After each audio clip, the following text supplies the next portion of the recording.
Hey guys, Paul Price here from Inspire Peak Performance, and welcome to Ideas That Change the Game.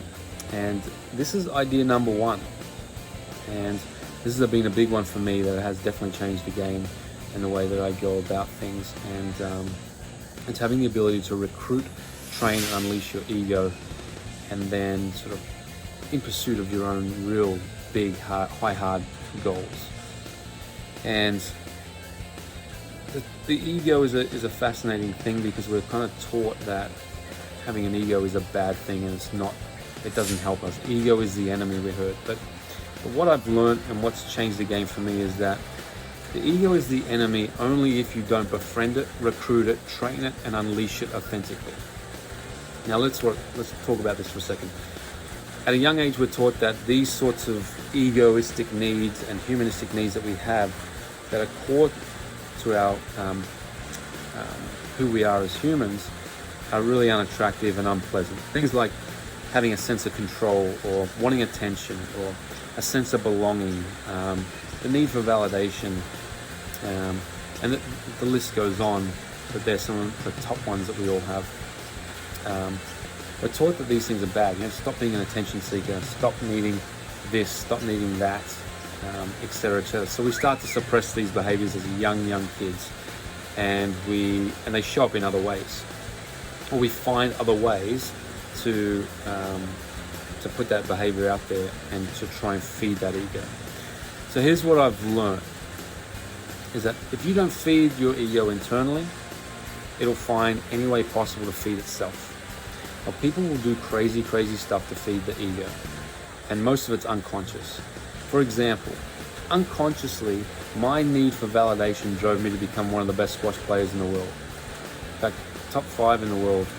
My need for validation drove me to that point. And once I unconsciously figured out that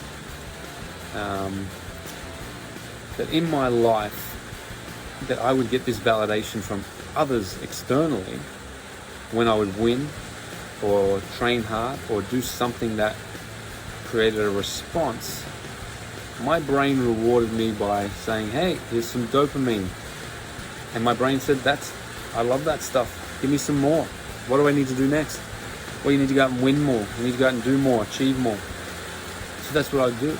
I would do that. And any time that feeling was not being met, I was losing, wasn't achieving what I thought I should be achieving, and all this sort of stuff, and I didn't feel that it was going to negate the validation that I craved the most, then I would react badly. I didn't know how to manage that.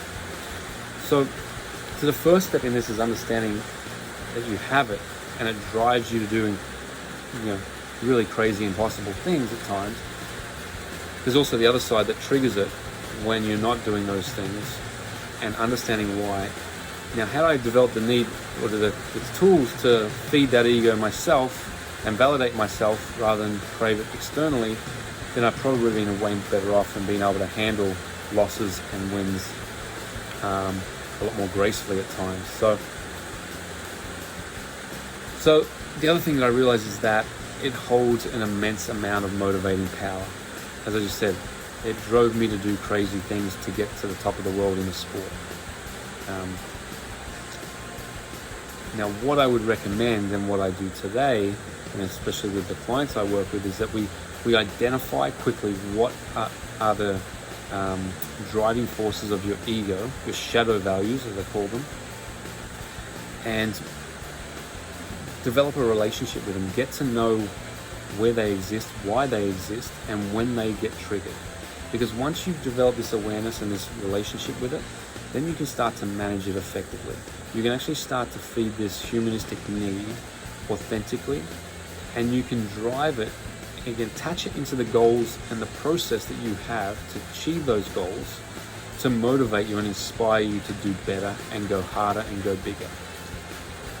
So again, if I knew what I know now back when I was 16, 17, 18, all the way through to my early 30s, then I probably would have been able to validate myself a lot more powerfully and not need it so much from an external factors.